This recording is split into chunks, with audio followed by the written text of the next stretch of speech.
जय श्री राधे। सभी भक्तजनों को मेरा जय जय श्री राधे। दोस्तों, आज हम आपको बृहस्पतिवार की कथा और विधि के बारे में बताएंगे। बृहस्पतिवार को जो भी व्यक्ति व्रत करें उन्हें चाहिए कि दिन में एक ही समय भोजन करें, क्योंकि देव गुरु बृहस्पति का इस दिन पूजन होता है। भोजन पीला चने की दाल आदि का करें, परंतु नमक नहीं खाएं। पीले रंग के वस्त्र धारण करें, पीले फलों का प्रयोग करें, पीले चंदन से पूजन करें, प्रेम पूर्वक पूजन करें। पूजन के बाद बृहस्पति देव की कथा सुननी या पढ़नी चाहिए। इस व्रत को करने से मन की सभी इच्छाएं पूरी होती हैं और बृहस्पति महाराज प्रसन्न होते हैं। धन, पुत्र, विद्या तथा मन वांछित फल की प्राप्ति होती है। परिवार में खुशहाली बनी रहती है। इसीलिए ये व्रत सर्वश्रेष्ठ और फलदायक सभी स्त्री पुरुष के लिए है। इस व्रत में केले का पूजन करना चाहिए। कथा और पूजन के समय मन, कर्म, वचन से शुद्ध होकर जो इच्छा हो बृहस्पति महाराज से प्रार्थना करना चाहिए। सभी इच्छाओं को बृहस्पति देव अवश्य ही पूरी करते हैं। ऐसा मन में विश्वास रख के बृहस्पति देव का पूजन करना चाहिए। अब आप सुनेंगे बृहस्पतिवार व्रत कथा। एक समय की बात है कि भारतवर्ष में एक राजा राज करता था। वो बड़ा ही प्रतापी और दानी था। वो नित्य ही मंदिर में भगवान के दर्शन किया करने जाता था। ब्राह्मण गुरु की सेवा किया करता था। उसके दरवाजे से कभी भी कोई निराश होकर नहीं लौटता था। वो प्रत्येक एक गुरुवार को व्रत किया करता था और पूजन भी किया करता था। हर दिन गरीबों की सेवा किया करता था, परंतु ये सभी बातें उनकी रानी को अच्छी नहीं लगती थी। वो ना तो कभी व्रत किया करती थी और ना किसी को एक पैसा दान में दिया करती थी, और राजा से भी वो ऐसा करने को मना किया करती थी।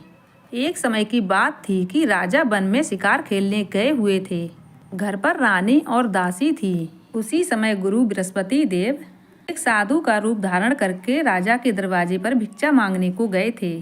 रानी से भिक्षा मांगी तो रानी कहने लगी, हे साधु महाराज, मैं रोज रोज के दान पुण्य से तंग आ गई हूँ। मेरे से तो घर का ये कार्य समाप्त नहीं होता। इस कार्य के लिए तो मेरे पति देव ही बहुत हैं। आप मुझ पर कृपा करें कि ये मेरा सारा धन नष्ट हो जाए और मैं आराम से रह सकूं। साधु बोले, हे देवी, तुम तो बड़ी विचित्र हो। संतान और धन से कभी कोई दुखी नहीं होता है। इसको सभी चाहते हैं। पापी भी पुत्र और धन की इच्छा रखता है। अगर आपके पास धन अधिक है तो आप भूखे मनुष्य को भोजन करवाओ, प्याऊ लगवाओ, ब्राह्मणों को दान दो, धर्मशाला बनवाओ, कुआं, तालाब, बाग, बगीचे आदि के निर्माण कराओ तथा निर्धन मनुष्यों के कुंवारी कन्याओं के विवाह करवाओ तथा अनेक यज्ञ आदि धर्म करो। इस प्रकार के कर्म से आपका और आपके कुल का परलोक में नाम ऊंचा होगा, साथ ही आपको स्वर्ग की प्राप्ति होगी। परंतु वो रानी इन सभी बातों से खुश नहीं हुई थी। वो बोली, हे साधु महाराज, मुझे ऐसे धन की कोई आवश्यकता नहीं है जिसको मैं और मनुष्यों में बांटती रहूं तथा इसको संभालते संभालते मेरा पूरा जीवन नष्ट हो जाए। साधु कहने लगे, देवी, यदि तुम्हारी ऐसी इच्छा है तो ऐसा ही होगा। मैं तुम्हें जैसा बताता हूँ बिल्कुल वैसा ही करना। बृहस्पतिवार के दिन घर को गोबर से लीपना, अपने केशों को धोना, केशों को धोते समय स्नान करना, राजा से कहना वो अपनी हजामत बनवाएं, भोजन में मांस मंद्रा खाना, कपड़ा धोबी के यहाँ धुल्ले देना। इस प्रकार से 7 बृहस्पतिवार तक करना, तुम्हारा सारा धन नष्ट हो जाएगा। ये कहकर वो साधु महाराज वहाँ से अंतर ध्यान हो गए। रानी ने साधु के कहे अनुसार ठीक वैसा ही किया। केवल 3 ही बृहस्पतिवार बीते थे, उनकी समस्त धन संपत्ति नष्ट हो गई और भोजन के लिए दोनों समय परिवार तरसने लगा। सांसारिक भोगों से दुखी रहने लगे। अब राजा रानी से कहने लगा, रानी, तुम यहीं पर रहो, मैं दूसरे देश को जाता हूँ, क्योंकि यहाँ पर मुझे सभी मनुष्य जानते हैं। इसीलिए मैं यहाँ पर कोई कार्य नहीं कर सकता। देश चोरी परदेश भीख बराबर है। ऐसा कहकर राजा वहाँ से चले गए। वहाँ जंगल जाकर लकड़ी काटकर शहर में लाकर बेचता था। राजा इस तरह जंगल में अपना जीवन व्यतीत करने लगा। इधर राजा के घर पर रानी और दासी दुखी रहने लगी। किसी दिन भोजन मिलता और किसी दिन जल पीकर ही सो जाती थी। एक दिन रानी और दासी को 7 दिन तक बिना भोजन के ही रहना पड़ा। तब रानी ने दासी से कहा कि दासी, यहाँ पास के नगर में मेरी बहन रहती है, वो बड़ी धनवान है। तू वहाँ जा, वहाँ से 5 सेर बेसन मांग के ले आ, जिससे कि कुछ समय तक उससे गुजारा हो जाएगा। इस प्रकार दासी रानी की आज्ञा मानकर रानी की बहन के घर गई। तो रानी की बहन उस समय पूजन कर रही थी, क्योंकि उस दिन बृहस्पतिवार का दिन था। दासी ने रानी की बहन से कहा, सुनो रानी, मुझे तुम्हारी बहन ने भेजा है, मुझे 5 सेर बेसन दे दो। इस प्रकार से दासी ने अनेक बार कहा, परंतु रानी ने कोई इसका उत्तर नहीं दिया, क्योंकि वो उस समय बृहस्पतिवार की व्रत कथा पढ़ रही थी। इस प्रकार से दासी को जब कोई उत्तर नहीं मिला तब दासी मन ही मन में बहुत दुखी हुई और दासी को क्रोध भी बहुत आया। दासी इस प्रकार से अपने गाँव लौटकर आई और अपनी रानी से कहा, हे रानी, आपकी बहन बहुत ही धनी स्त्री है। वो छोटों लोगों से बात भी नहीं करती है, क्योंकि मैंने उसको बार बार बुलाया परंतु उसने कोई उत्तर नहीं दिया। फिर मैं वापस चली आई। रानी बोली, सुनो दासी, इसमें उसका कोई दोष नहीं है। जब बुरे दिन आते हैं तब कोई सहारा नहीं देता। अच्छे बुरों का पता विपत्ति में ही लगता है। जो ईश्वर की इच्छा होगी वही होगा। ये सब हमारे भाग्य का दोष है। इधर रानी ने देखा कि मेरी बहन की दासी आई, परंतु मैं उससे नहीं बोली। इससे वह बहुत दुखी हुई होगी। रानी ने पूजन करके और कथा को समाप्त करके रानी अपनी बहन के घर चल दी और जाकर अपनी बहन से कहने लगी, सुनो बहन, मैं बृहस्पतिवार का व्रत कर रही थी। तुम्हारी दासी गई थी, परंतु जब तक कथा होती है हम न उठते हैं न बोलते हैं, इसीलिए मैं नहीं बोली। कहो दासी क्यों आई थी? रानी बोली, बहन, हमारे यहाँ अनाज नहीं था। वैसे तो तुमसे कोई बात छिपी नहीं है। इस कारण से दासी को मैंने तुम्हारे यहाँ 5 सेर बेसन लेने के लिए भेजा था। रानी बोली, देखो बहन, बृहस्पति देव भगवान सबकी मनोकामना पूर्ण करते हैं। देखो शायद तुम्हारे घर में अनाज रखा हो। इस प्रकार से रानी का वचन सुना तो घर के अंदर गई। वहां पर एक घड़ा बेसन का भरा रखा था। तब रानी और बांदी दोनों बहुत दुखी हुई थी। दासी कहने लगी, सुनो रानी, वैसे तो हमको जब अनाज नहीं मिलता है तो हम रोज ही व्रत करते हैं। क्यों ना इनसे व्रत की विधि पूछ ली जाए, तब हम भी व्रत किया करेंगे। रानी ने दासी के कहे अनुसार अपनी बहन से व्रत की विधि पूछी थी। तब रानी की बहन ने बृहस्पतिवार व्रत की विधि बताई। केले के पेड़ में मुनक्का हल्दी से पूजन करें तथा शुद्ध घी का दीपक जलाएं, पीला भोजन करें तथा व्रत की कथा पढ़ें। इस प्रकार करने से देव गुरु बृहस्पति प्रसन्न होते हैं, अन्न पुत्र धन देते हैं, मनोकामना पूर्ण करते हैं। इस प्रकार दासी और रानी दोनों ने निश्चय किया बृहस्पतिवार का पूजन जरूर करेंगी। 7 दिन बाद जब बृहस्पतिवार का दिन आया तो दोनों ने प्रसन्न होकर बृहस्पतिवार का व्रत किया। घुड़सार में जाकर चना गुड़ बीन लाई, केले की जड़ में उससे पूजन किया। साथ ही विष्णु भगवान का भी पूजन किया। अब पीला भोजन कहाँ से आए? बेचारी रानी दासी दोनों बहुत दुख हुई, परंतु उन्होंने व्रत किया। इस वजह से प्रसन्न होकर गुरु बृहस्पति 2 थाली में भोजन लाए और दासी को देकर बोले, हे दासी, ये रानी और तुम्हारे दोनों के लिए भोजन है। दासी भोजन पाकर बड़ी प्रसन्न हुई और रानी से कहने लगी, चलो रानी, भोजन कर लेते हैं। रानी को इस बारे में कोई पता नहीं था, इसीलिए वो दासी से बोली, तू ही जाकर भोजन कर ले, तू हमारे व्रत में हंसी उड़ाती है। दासी बोली, वो महात्मा हम दोनों के लिए ही भोजन दे के गया है, इसीलिए हम और तुम साथ साथ ही भोजन करेंगे। इस प्रकार रानी और दासी दोनों ने गुरु भगवान को नमस्कार करके भोजन को प्रारंभ किया। अब वो प्रत्येक एक गुरुवार को केले का पूजन और बृहस्पतिवार का व्रत करने लगी। बृहस्पति देव की कृपा से फिर से रानी और दासी के पास बहुत सारा धन हो गया। तो रानी फिर उसी प्रकार से आलस करने लगी। अब दासी बोली, देखो रानी, पहले भी तुम ऐसे ही करती थी और तुम्हें धन रखने में कष्ट होता था।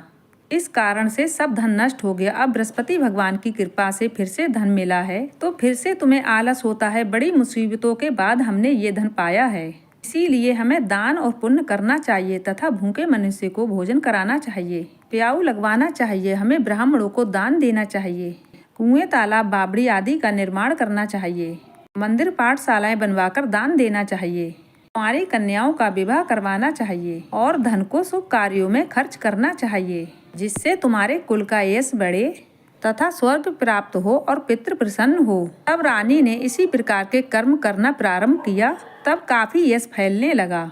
एक दिन रानी और दासी विचार करने लगी, न जाने राजा कौन से देश में होंगे, उनकी कोई खोज खबर नहीं है। गुरु भगवान से उन्होंने प्रार्थना की। गुरु भगवान ने रात में सपने में राजा से कहा, हे राजा, उठ, तेरी रानी तुझको याद करती है, अपने देश को चला जा। राजा प्रातः काल उठा और विचार करने लगा। स्त्री जाति खाने और पहनने की साथी होती है, परंतु भगवान की आज्ञा मान के वो अपने नगर के लिए चलने को तैयार हुआ।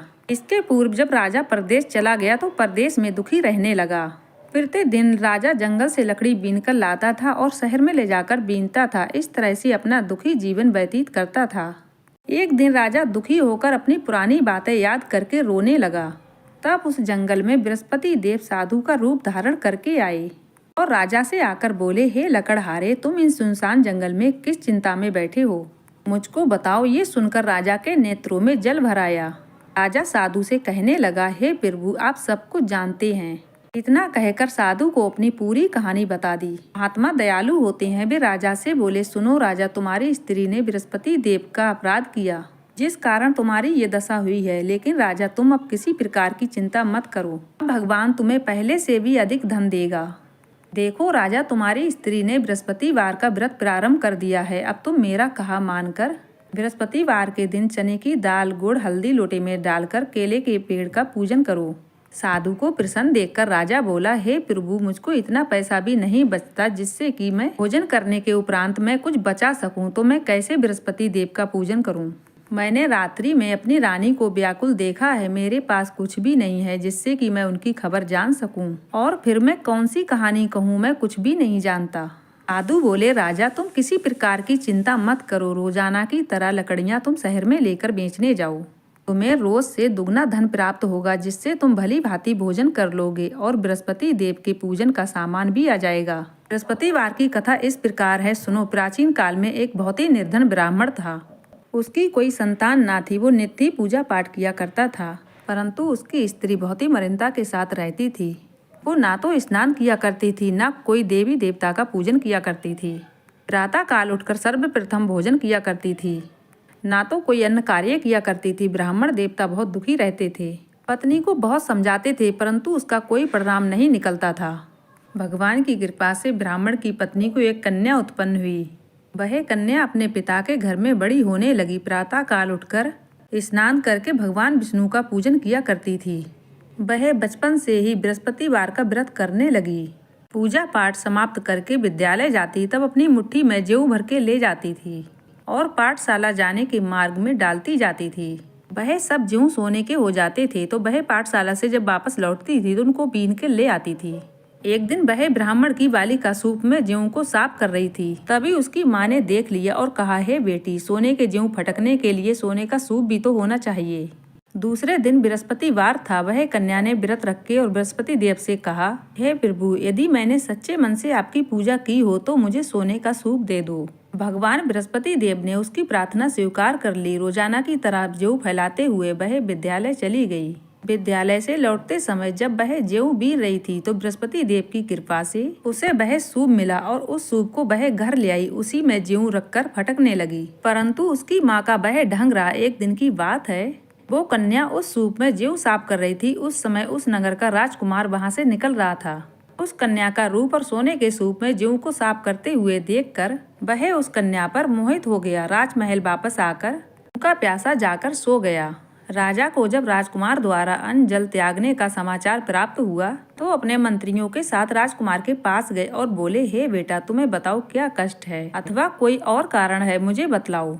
मैं वही करूंगा जिससे तुम्हें प्रसन्नता मिले। राजकुमार ने अपने पिता की बात सुनकर, पिताजी, मुझे आपकी कृपा से कोई दुख नहीं है और किसी ने मेरा अपमान भी नहीं किया है, परंतु मैं उस लड़की के साथ विवाह करना चाहता हूँ जो सोने के सूप में जौ साफ कर रही थी। ये बात सुनकर राजा आश्चर्य में पड़ गया और कहने लगा, हे बेटा, इस बात का पता तुम ही लगाओ।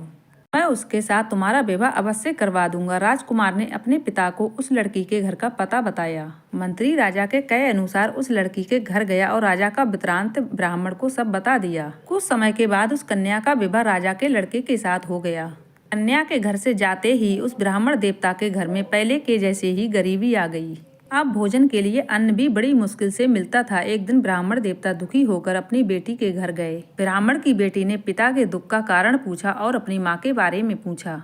ब्राह्मण ने अपना सभी हाल बेटी को सुना दिया। बेटी ने बहुत सा धन देकर पिता को विदा कर दिया। इससे ब्राह्मण का कुछ समय अच्छे से व्यतीत हुआ, लेकिन कुछ समय के बाद फिर से वही हाल हो गया। ब्राह्मण फिर से अपनी पुत्री के घर आ गया और फिर से पुत्री को वही हाल बताया। तब पुत्री बोली, हे पिताजी, तुम माँ को यहीं ले आओ और मैं उनको बृहस्पतिवार व्रत की सब विधि बता दूंगी। ब्राह्मण देवता पुत्री की बात सुनकर अपनी पत्नी को बेटी घर ले आए। पुत्री अपनी माँ को समझाने लगी, हे माँ, तुम प्रातः काल उठकर स्नान आदि करके विष्णु भगवान का पूजन करो, तब सब दरिद्रता दूर हो जाएगी। परंतु उसकी माँ ने उसकी एक न मानी। वह प्रातः काल उठकर बेटी का बचा कुचा सब जूठन खा लेती थी। एक दिन उसकी पुत्री को बहुत गुस्सा आया। उसने एक रात सारा सामान कोठरी से निकाल दिया और अपनी माँ को उसमें बंद कर दिया। प्रातः उठकर उनको वहां से निकालकर स्नान आदि करवाकर भगवान विष्णु का पूजन कराया। फिर उसकी माँ की बुद्धि ठीक हो गई। इसके बाद वो नियम से पूजा पाठ किया करती थी और प्रत्येक एक बृहस्पतिवार का व्रत भी किया करती थी। इस व्रत के प्रभाव से उसकी माँ भी बहुत धनवान हो गई। बृहस्पति देव की कृपा से वह स्वर्ग को प्राप्त हुई और ब्राह्मण भी सभी सुखों को भोग कर स्वर्ग को प्राप्त हुआ। ये कहानी कहकर साधु देवता वहां से लोप हो गए। धीरे धीरे समय व्यतीत होने के बाद फिर बृहस्पतिवार का दिन आया। राजा जंगल से लकड़ी काट कर किसी शहर में बेचने गया। उसे उस दिन और दिनों से अधिक धन मिला। राजा ने लकड़ी बेचकर गुड़ चना मुनक्खा लाकर बृहस्पतिवार का व्रत किया। उस दिन से उसके सभी कलेश खत्म हो गए। अगले बार फिर से गुरुवार का दिन आया तो वह बृहस्पतिवार का व्रत करना भूल गया। इसकी वजह से देव गुरु फिर से नाराज हो गए। उस दिन उस नगर के राजा ने विशाल यज्ञ का आयोजन किया तथा अपने समस्त राज्य में घोषणा करवा दी कि उस दिन कोई मनुष्य अपने घर में भोजन न बनाए तथा चूल्हा भी न जलाए तथा समस्त लोग मेरे घर भोजन करने आएंगे। इस आज्ञा को जो नहीं मानेगा उसे फांसी दी जाएगी। राजा की आज्ञा अनुसार राज्य के सभी वासी भोज में शामिल हुए, लेकिन लकड़हारा कुछ देर से पहुंचा, इसीलिए राजा उसको अपने संग मार्ग में ले गए। जब राजा अपने संग लकड़हारे को भोजन करवा रहे थे तब रानी की दृष्टि उस खुट्टी पर पड़ी जिसपे उनका हार था। उन्हें हार उस खुट्टी पर लटका दिखाई नहीं दिया। तब रानी को निश्चय हो गया कि मेरा हार इसी लकड़हारे ने चुरा लिया है। उसी समय सैनिक को बुलवाकर उसको जेल में डलवा दिया। जब लकड़हारा जेल खाने में गया तो बहुत दुखी होकर विचार करने लगा कि ना जाने कौन से पूर्व जन्म के कर्म से मुझे ये दुख प्राप्त हुआ है, और उसी साधु को याद करने लगा जो जंगल में मिला था। तत्काल बृहस्पति देव साधु के रूप में प्रकट हो गए। उसकी दशा को देखकर, अरे मूर्ख, तूने बृहस्पति देवता की कथा नहीं की, इसीलिए तुझे ये दुख प्राप्त हुआ है। अब चिंता मत कर, बृहस्पतिवार के दिन जेल खाने के दरवाजे पर 4 पैसे पड़े मिलेंगे, उनसे तू बृहस्पति देव की पूजा करना, तब तेरे सभी दुख दूर हो जाएंगे। अगली बृहस्पतिवार के दिन लकड़हारे को जेल के द्वार पर 4 पैसे मिले। तब उसने पूजा का सामान मंगवाकर बृहस्पति देव का पूजन किया, कथा कही और प्रसाद बांटा। उसी रात्रि में बृहस्पति देव भगवान ने उसी नगर के राजा को कहा, हे राजा, तूने जिस आदमी को जेल खाने में बंद कर दिया है वह निर्दोष है, वह राजा है, उसे छोड़ देना। रानी का हार उसी खुट्टी पर लटका हुआ है। यदि तू ऐसा नहीं करेगा तो मैं तेरे सारे राज्य को नष्ट कर दूंगा। राजा प्रातः काल उठा और रानी के हार को खुट्टी पे टंगा देखकर लकड़हारे को जेल खाने से बुलवाकर उससे क्षमा मांगी तथा राजा के योग्य सुंदर वस्त्र आभूषण भेंट कर उसे विदा किया। गुरुदेव की आज्ञा अनुसार राजा अपने नगर को चल दिया। राजा जब नगर के निकट पहुंचा तो उसे बड़ा आश्चर्य हुआ। नगर में पहले से अधिक कुआं, तालाब, बहुत से धर्मशालाएं हैं, मंदिर आदि बने हुए थे। राजा ने बूझा, यह किसका बाग और धर्मशाला है। तब नगर के सब लोग कहने लगे, यह सब दासी और रानी के द्वारा बनाए गए हैं। राजा को आश्चर्य हुआ और बहुत गुस्सा भी आया। जब रानी ने सुनी कि राजा आ रहे हैं तब रानी ने दासी से कहा कि सुन दासी, देख, हमको राजा कितनी बुरी दशा में छोड़ गए थे। वह हमारी ऐसी हालत देखकर लौट न जाएं, इसीलिए तू दरवाजे पर खड़ी हो जा।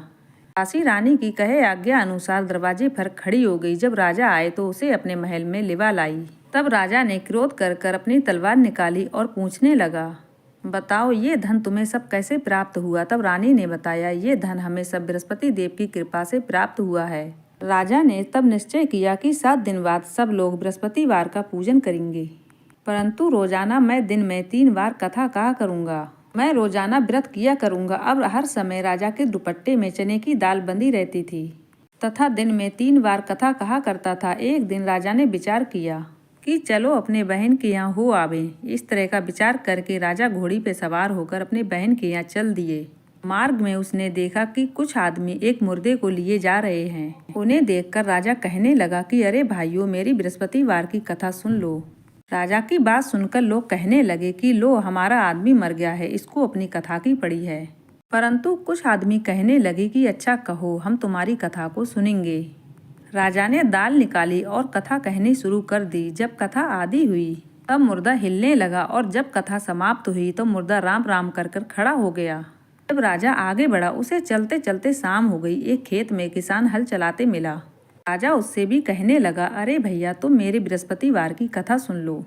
किसान उससे कहने लगा, जब तक मैं तेरी कथा सुनूंगा जब तक मैं 4 हरैया जोत लूंगा। जा अपनी कथा किसी और को सुनाना। राजा आगे चलने लगा। राजा का वहां से हटते ही बैल पछाड़ खाकर गिर गए और किसान के पेट में जोरों से दर्द होने लगा। उसी समय किसान की पत्नी रोटी लेकर आई। उसने जब ये हाल सब देखा और पूछा, उसी समय बुढ़िया दौड़ती दौड़ती घुड़सवार के पास गई और उससे बोली, मैं तुम्हारी कथा सुनूंगी, तुम अपनी कथा को मेरे खेत पर चल के सुना दो। राजा ने लौटकर बुढ़िया के खेत पे जाकर कथा सुनाई, जिसके सुनते ही बैल उठकर खड़े हो गए तथा किसान के पेट का दर्द भी खत्म हो गया। राजा वहां से अपने बहन के घर पहुंच गया। बहन ने अपने भाई की खूब मेहमानदारी की। दूसरे दिन प्रातः काल उठकर राजा देखने लगा कि सब लोग भोजन कर रहे हैं। राजा ने अपनी बहन से पूछा कि ऐसा कोई मनुष्य है जिसने भोजन नहीं किया हो, जो मेरी बृहस्पतिवार की कथा सुन ले। तो बहन बोली, है भैया, ये देश ऐसा ही है। पहले यहाँ के लोग उठकर भोजन करते हैं, बाद में अन्य काम करते हैं। अगर पड़ोस में कोई होगा तो देख आती हूँ। ऐसा कहकर बहन देखने चली गई, परंतु उसे कोई ऐसा व्यक्ति नहीं मिला जिसने भोजन नहीं किया हो। वह फिर एक कुमार के घर गई थी, जिसका लड़का बीमार था। उसे पता चला कि उसके यहाँ 3 दिन से किसी ने भोजन नहीं किया है।